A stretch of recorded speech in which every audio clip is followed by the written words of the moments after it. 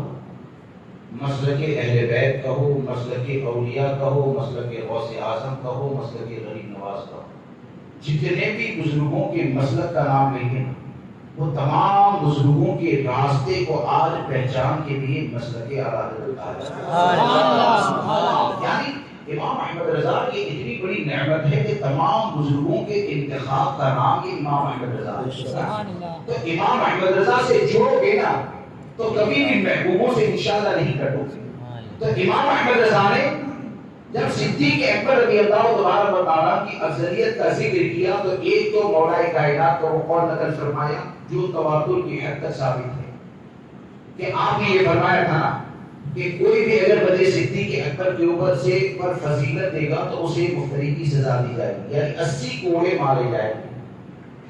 اب 80 کوڑے مارے جائیں گے تو سزا کب دی جاتی ہے؟ سزا اس وقت دی جاتی ہے جب ثبوت شرعی پایا جائے، شک کی بنیاد پر سزا نہیں دی جاتی، شک کی بنیاد پر سزا نہیں دی جاتی ہے۔ اور یہاں تک ایک حدیث پاک میں مطلب القبرین کے حاشیے میں ہی یہ حدیث لکھی ہے جس کا خلاصہ عرض کروں کہ سزا کے معاملے میں تو سرکار نے یہاں تک فرمایا، جملے آگے پیچھے ہو سکتے ہیں، خلاصہ عرض کروں کہ سرکار نے اللہ کی حدوں کو جاری کرنے کے معاملے میں یہ اجازت عطا فرمایا کہ جب تک مکمل ثابت نہ ہو جائے حد کو جاری نہ کیا جائے، یعنی اگر ثبوت نہ ملنے پر اگر کوئی قصوروار آزاد کر دیا جائے گا تو وہ چلے گا لیکن بے قصور کو سزا نہیں ہونی چاہیے۔ اب حضرت علی کرم اللہ تعالیٰ عنہ کریم یہ فرماتے ہیں کہ جو صدیق اکبر پر مجھے فضیلت دے گا اسے مفتری کی سزا دی جائے گی، 80 کوڑے مارے جائیں گے۔ اب یہ باب العلم کا سزا کا اعلان کرنا کیا یہ اس بات کی دلیل نہیں ہے کہ حقیقت یہ ہے کہ مسلک اعلیٰ حضرت افضلیت صدیق اکبر کے بارے میں جو ہے وہی مسلک مولائے کائنات ہے، مسلک مولائے کائنات ہے۔ اور پھر جب حضرت امام زین العابدین رضی اللہ تبارک و تعالیٰ سے کسی نے سوال کیا تھا، حضرت امام زین العابدین کو لے جانتے ہیں، حضرت امام حسین کے شہزادے کون ہیں؟ حضرت امام حسین رضی اللہ تبارک و تعالیٰ کے شہزادے ہیں۔ تو آپ نے اس وقت فرمایا تھا، پوچھا لوگوں نے کہ حضور یہ بتائیے کہ پوری جماعت صحابہ میں سب سے زیادہ افضل کیا ہے؟ تو حضرت امام زین العابدین رضی اللہ تبارک و تعالیٰ نے مختصر اور جامع جو جواب ارشاد فرمایا تھا نا، وہ جواب یہ تھا کہ جس کو ہمارے نانا جان نے اپنے پہلو میں جگہ عطا فرمائی وہ سب سے افضل ہے، جس کو ہمارے نانا جان کے پہلو میں جگہ عطا فرمائی وہ سب سے افضل ہے. اس سے بھی کیا سمجھ میں آیا کہ حقیقت یہ ہے کہ جو مولائے کائنات کے دامن سے وابستہ رہنا چاہتا ہے, جو حسنین کریمین کے دامن سے وابستہ رہنا چاہتا ہے, جو امام زین العابدین کے دامن کرم سے وابستہ رہنا چاہتا ہے, اور جو تمام بزرگوں کے مسلک کے اوپر قائم رہنا چاہتا ہے, تو تمام بزرگوں کے دامن سے وابستہ رہنے کا راستہ یہ ہے کہ مسلک اعلیٰ حضرت پر قائم ہو جاؤ, تعلیمات امام احمد رضا کے اوپر قائم ہو جاؤ. اور پھر سرکار اعلیٰ حضرت فرماتے ہیں کہ صدیق اکبر رضی اللہ تبارک و تعالیٰ کی افضلیت پر تو اس طور پر اجماع صحابہ پایا جاتا ہے, اس طور پر اجماع صحابہ پایا جاتا ہے کہ آپ نے ایک حدیث نقل فرمائی کہ آپ فرماتے ہیں کہ سرکار صلی اللہ تعالیٰ علیہ وسلم جب وعظ و نصیحت فرماتے ہیں تو صحابہ کرام کی جماعت مثل کنگر کے ایسے اس طرح بیٹھ جاتے ہیں, مثل کنگر کے بیٹھ. لیکن کبھی اگر ایسا ہو, یعنی سرکار صلی اللہ تعالیٰ علیہ وسلم نے کبھی اعلان نہیں فرمایا کہ صدیق اکبر کے لیے جگہ خالی ہوگی, نہ صدیق اکبر نے کبھی کہا, لیکن یہ کہ کسی محفل میں اگر صدیق اکبر رضی اللہ تبارک و تعالیٰ موجود نہ ہو اور سرکار صلی اللہ تعالیٰ علیہ وسلم اگر واضح و نصیحت کرنا شروع کر دینا تو تمام صحابہ کسی بھی جگہ پر بیٹھ جاتے تھے, لیکن پوری جماعت صحابہ میں سے کوئی بھی صدیق اکبر کی جگہ پر بیٹھتا ہی نہیں تھا. پوری جماعت صحابہ کوئی بھی صدیق اکبر کی جگہ پر بیٹھتا ہی نہیں تھا, چاہے وہ فاروق اعظم ہو, چاہے عثمان غنی ہو, چاہے مولائے کائنات ہو, چاہے حضرت ابو ہریرہ, کوئی بھی صحابی. صدیق اکبر اگر نہ آئے تو ہر صحابی ان کی جگہ کو خالی رکھتا تھا. اب امام احمد رضا فرماتے ہیں جب صدیق اکبر آ جاتے نا تو اپنی جگہ پر آ کر بیٹھ جاتے. اب حال اور معاملہ کیا ہوتا کہ پہلے تو سرکار صلی اللہ تعالیٰ علیہ وسلم سب کے چہروں کی طرف دیکھ کر واضح و نصیحت فرماتے, لیکن صدیق اکبر آ جاتے تو صدیق اکبر کا چہرہ دیکھتے اور واضح و نصیحت فرماتے. تو اس سے کیا سمجھ میں آیا کہ کسی بھی صحابی کا صدیق اکبر کی جگہ پر نہ بیٹھنا, تو کیا اس سے یہ سمجھ میں نہیں آتا ہے کہ وہ صحابہ میں صحابہ بھی پائے جاتے ہیں اور اہل بیت بھی پائے جاتے ہیں, جو اہل بیت بھی ہے صحابی بھی ہے. تو نہ تو اہل بیت میں سے کوئی بیٹھتا ہے, نہ تو صحابہ میں سے کوئی بیٹھتا ہے, تو کیا اس سے یہ سمجھ میں نہیں آتا ہے کہ پوری جماعت صحابہ کا مسلک وہی ہے جسے آج پہچان کے لیے مسلک اعلیٰ حضرت کہا جاتا ہے. پوری جماعت صحابہ کا مسلک وہی ہے جسے آج پہچان کے لیے مسلک اعلیٰ حضرت کہا جاتا ہے. اور بہت سی دلیلیں آپ نے نقل فرمائی. ایک اور آپ کے سامنے روایت عرض کر دوں کہ ایک اور حدیث آپ نے نقل فرمائی کہ سرکار صلی اللہ تعالیٰ علیہ وسلم واضح و نصیحت فرماتے تھے, یعنی صدیق اکبر اور فاروق اعظم کی افضلیت کیا ہے. آپ فرماتے ہیں کہ پوری جماعت صحابہ, اور آپ نے علماء سے سنا بھی ہوگا کہ پوری جماعت صحابہ اس طور پر ادب کے ساتھ بیٹھتی تھی کہ ایسا لگتا تھا کہ ان کے سروں پر پریدے رکھے ہوئے اڑ جائیں. اور حضور صلی اللہ تعالیٰ علیہ وسلم کا چہرہ کوئی ایسے ٹکری باندھ کر دیکھتا نہیں تھا. تمام صحابہ کرام ایسے نظریں جھکا کر. پوری جماعت صحابہ صرف دو ذات ایسی تھی کہ جب سرکار صلی اللہ تعالیٰ علیہ وسلم واضح و نصیحت فرماتے تو وہ دو حضور صلی اللہ تعالیٰ علیہ وسلم کو دیکھ کر مسکراتے اور ہمارے آقا ان کو دیکھ کر مسکراتے. اور وہ دو ذات کون سی ہے؟ ایک کو صدیق اکبر کہا جاتا ہے, ایک کو فاروق اعظم کہا جاتا ہے. اس لیے ہم یہ کہتے ہیں امام احمد رضا کے دامن سے وابستہ رہے. کہیں پر بھی جائیے, کوئی بھی بولنے والا ہو, کوئی بھی پیر صاحب آئے, کوئی بھی آئے, ہر کسی کو ناپنے کا آج ہمارے پاس جو میزان ہے اس میزان کو امام احمد رضا کہا جاتا ہے. کیونکہ امام احمد رضا نے ہم کو بزرگوں کی عقیدت کا درس دیا ہے. امام احمد رضا کبھی بھی اللہ کے محبوب بندوں کی بارگاہ سے دور نہیں کریں گے, بلکہ امام احمد رضا کی تعلیمات یہی ہے جس کو پہچان کے لیے مسلک اعلیٰ حضرت کہا جاتا ہے کہ تیرے غلاموں کا نقشے قدم ہے راہ خدا, وہ کیا بحث سکے تو یہ سنا میں لے کے چلے. اور آخر میں چلتے چلتے یہ کہ ہم میں سے ہر ایک اپنی ذمہ داری کو ادا کرے. علماء ماشاءاللہ جو مسلک کے وفادار ہیں برائیوں کے خلاف بولتے ہیں، لیکن یہ کہ عوام کی بھی جو کچھ ذمہ داری ہے. عالم کا کام بولنا ہے، کیونکہ عوام کا کام سپورٹ کرنا نہیں ہے. آج حال کیا ہو گیا معلوم ہے، کئی جگہ پر بیچارے بولنا چاہتے ہیں، کہیں گے تو صحیح کہ مولانا دیوبندی کا رد کریں،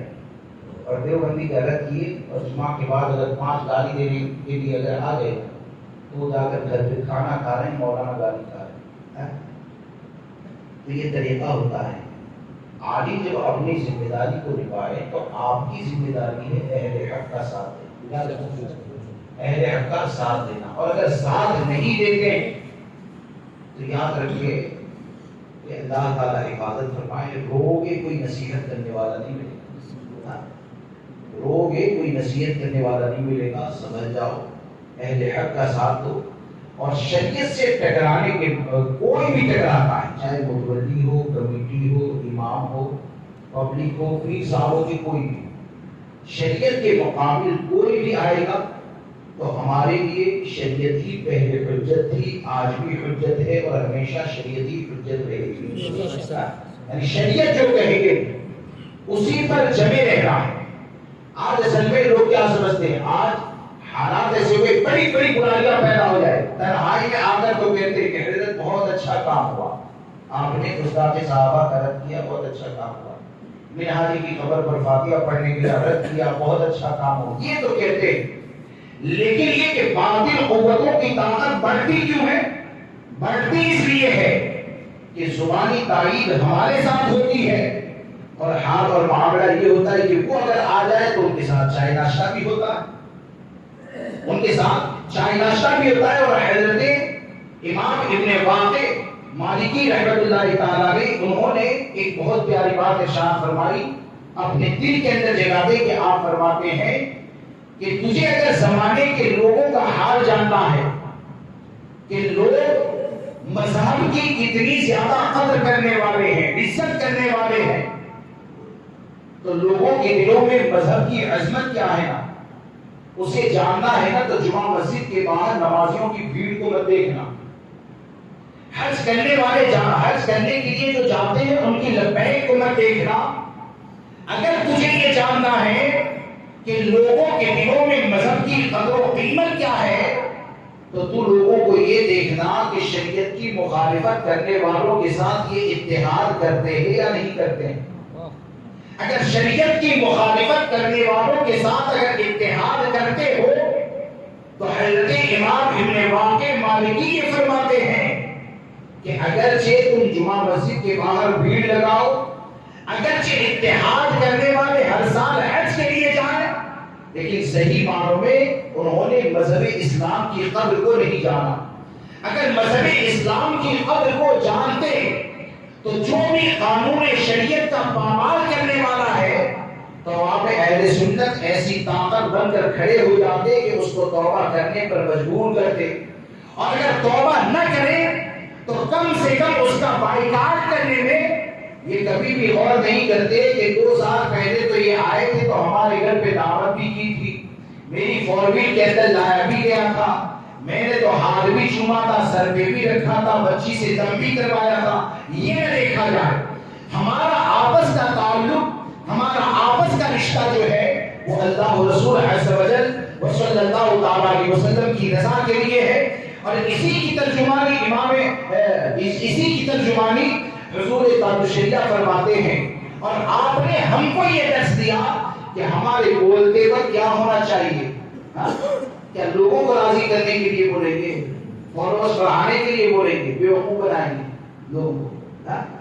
حضور تاج الشریعہ کیا فرماتے ہیں، جو پیا کو بھائی اختر وہ سبحان، جو پیا کو بھائی اختر وہ سبحانہ راگ ہے جس سے ناخوش ہو پیا وہ راگنی اچھی ہے. اور ایسا ہوتا ہے کہ حق پر قائم رہنے کی بنیاد پر اگر اکیلے ہو جاتے ہیں، پریشانیاں اگر بڑھتی جاتی ہیں تو حضور تاج الشریعہ نے اس کا نسخہ بھی ہم کو یہ عطا فرمایا کہ پریشانیاں جتنی زیادہ بڑھ جائے اپنے دل میں عشق مصطفیٰ صلی اللہ تعالیٰ علیہ وسلم میں اضافے کے لیے کوشش کرتے رہو. اور اسی لیے آپ نے فرمایا کہ اختر لگا یہ لو نبی کریم سے، اختر لگا یہ لو نبی کریم سے، کیا فکر اہل دنیا جو سارے بدل گئے. تو مسلک اعلیٰ حضرت پر قائم رہیں. اللہ تبارک و تعالیٰ مجھے آپ کو سب کو تعلیمات امام احمد رضا پر عمل کرنے کی توفیق عطا فرمائے. اور آخر میں چلتے چلتے یہ کہ اپنی ذمہ داریوں کو بچوں کے حوالے سے بھی ادا کریں. آج اصل میں ہمارے سامنے جو حالات اور جو معاملات ہیں، وہ حالات اتنے زیادہ بگڑ چکے ہیں کہ عیاشی کا راستہ دیکھیں، ڈرگس یا این ڈی یا ایم ڈی کچھ کہتے ہیں اس کا راستہ دیکھیں تو 14 سال کے بچے، 15 سال کے بچے، 20 سال کے بچے ان چیزوں کے شکار ہو رہے ہیں اور ماں باپ کو پتہ بھی نہیں ہوتا. اس کی وجہ کیا ہے؟ اس کی وجہ یہی ہے کہ جس طرح دوسرے عہدے میں عہدیدار اپنی ذمہ داری کو نہیں نبھاتا ہے تو نظام بگڑ جاتا ہے، اسی طرح باپ بھی ایک عہدہ ہے، منصب ہے اور بہت بڑا ہوتا ہے. ہم نے کیا یہ سمجھا کہ 20 سال کا نوجوان ہو گیا تو عہدے کے لائق ہو گیا؟ ایسا نہیں ہوتا ہے. اس کو یہ تو سمجھنا چاہیے کہ باپ بنا تو باپ کی ذمہ داریاں کیا ہوتی ہیں. فاروق اعظم رضی اللہ تبارک و تعالیٰ آپ فرماتے تھے آپ کی حکومت میں کہ اگر دجلہ فرات کے کنارے کوئی اونٹ ہلاک ہو جاتا ہے تو مجھے اس بات کا ڈر ہے کہ اگر اللہ تبارک و تعالیٰ نے اس اونٹ کی ہلاکت کے حوالے سے مجھ سے پوچھا تو میں کیا جواب دوں. اور یہاں پر اولاد ہلاک ہو رہی، ہم کو پتہ ہی نہیں. کیوں پتہ نہیں؟ حال یہ ہے کہ ہم پیسے سے کئی جگہ پر، میں کسی پر الزام نہیں رکھتا لیکن جو دیکھا ہے پیسے سے محبت اتنی زیادہ ہو گئی، اور خاص کر کے وہ لوگ کہ جدھر ہاتھ ڈالے ادھر سے اگر پیسہ نکلتا ہے نا تو وہ فخر محسوس کرتے ہیں. کیا محسوس کرتے ہیں؟ میں نے تو لڑکی کو 20,000 کا موبائل دلا دیا، میری طرح محبت کرنے والا کوئی لڑکی سے ہے ہی. میں نے تو لڑکے کو یہ دلا دیا، میرے لڑکے کے جیب میں تو 5,000 روپئے رہتے ہیں. لیکن وہ یہ نہیں سوچتا ہے کہ یہ محبت نہیں ہے، حقیقت میں اپنی اولاد پر ظلم ہے. حقیقت میں اپنی اولاد پر ظلم ہے. ہماری لڑکی کو ہم خرچے کے لیے پیسے نہ دیں اور وہ اچھا موبائل یوز کرے تو کیا پیسہ دے کر اچھا لگتا ہے؟ ہمارے لڑکے کو ہم 50 روپیہ دیتے ہیں اور وہ 500 روپیہ خرچ کر کے آتا ہے تو آپ یہ سوچتے ہیں کہ اس کو دوست اچھے مل گئے کہ 500 روپیہ خرچ کرواتے ہیں. یہ آپ کی ذمہ داری ہے کہ اللہ تبارک و تعالیٰ نے اولاد عطا فرمائی ہے تو اس کا محاسبہ کرے، اس کی ذمہ داریاں کا حق ادا کرے. فاروق اعظم رضی اللہ تبارک و تعالیٰ کو دیکھیں کہ ایک مرتبہ بیت المال کا یعنی جو کچھ بھی مال تھا وہ ختم ہو گیا تھا. حضرت ابو موسیٰ اشعری رضی اللہ تبارک و تعالیٰ بیت المال کو صاف کر رہے تھے، جھاڑو لگا رہے تھے تو 1 دینار یا درہم بچا تھا. سرکار فاروق اعظم رضی اللہ تبارک و تعالیٰ کے چھوٹے شہزادے وہاں سے بچے گزر رہے تھے. حضرت ابو موسیٰ اشعری نے وہ 1 دینار یا درہم ان کو دے دیا، فاروق اعظم کے بچے کو دے دیا. اب وہ گھر پر گئے اور جب وہ پیسہ دیکھا فاروق اعظم تو ہماری طرح نہیں، دوست نے دیا ہوگا، بڑے رات میں جا کر کچھ بھی کرے، عیاشی کرے. فاروق اعظم رضی اللہ تعالیٰ نے وہ دینار یا درہم کو دیکھ کر آپ نے فرمایا شہزادے یہ پیسہ کہاں سے آیا؟ بلکہ اس طرح گزر رہا تھا، حضرت ابو موسیٰ اشعری نے یہ دے دیا. آپ بچے کو لیتے ہیں واپس جاتے ہیں اور حضرت ابو موسیٰ اشعری رضی اللہ تبارک و تعالیٰ سے آپ فرماتے ہیں کہ کیا تجھے مدینہ منورہ میں میرے بچے سے زیادہ کوئی غریب نظر نہیں آیا؟ میرے بچے سے زیادہ کوئی غریب نظر نہیں آئے کہ تو نے میرے بچے کو دیا؟ اور کیا تم یہ چاہتے ہو کہ اس 1 دینار یا درہم کے بدلے میں پوری امت کا سوال کل میدان محشر میں مجھ سے کیا جائے؟ کیا تم یہ چاہتے ہو؟ تو یہ کیا فکر عطا فرمائی؟ ہمارے بزرگوں نے یہ فکر عطا فرمائی کہ ہم کو یہ چاہیے کہ ہم کو جن کا ذمہ دار بنایا گیا ہے، نگراں بنایا گیا ہے، ان کی نگرانی کریں، شریعت مطالعہ کے مطابق بنانے کی کوشش کریں. ایسا نہیں کہ جتنا مال آیا اتنا منافع کہیں پر بھی ہو، کیسے بھی ہو. آج تو آپ دیکھیں کہ کئی جگہوں پر اگر حساب بھی مانگا جائے نا، یعنی وقف کا مال ہوتا ہے اور حساب کی بات آئے تو نہ جانے کیا کیا حال ہو. اور ایک جگہ کی بات نہیں کرتا، ہزاروں جگہ پر ہی ہوتا. اور فاروق اعظم رضی اللہ تبارک و تعالیٰ اس ذات کو کہتے ہیں کہ آخری بات بتا کر بات کو ختم کر دوں کہ نگرانی کسے کہتے ہیں اولاد کی، کہ ایک مرتبہ فاروق اعظم رضی اللہ تبارک و تعالیٰ نکلتے ہیں، امیر المومنین اپنے زمانے کی دیانتداری کتنی زیادہ، آپ بیمار ہو گئے، تو بیمار ہو گئے تو ڈاکٹر نے، حکیم نے کہا کہ شہد کا استعمال آپ کو دوائی میں کرنا پڑے گا۔ اب وہ فاروق اعظم کی جن کا نام اگر کافر بھی سنے، اگرچہ دیکھا نہیں تھا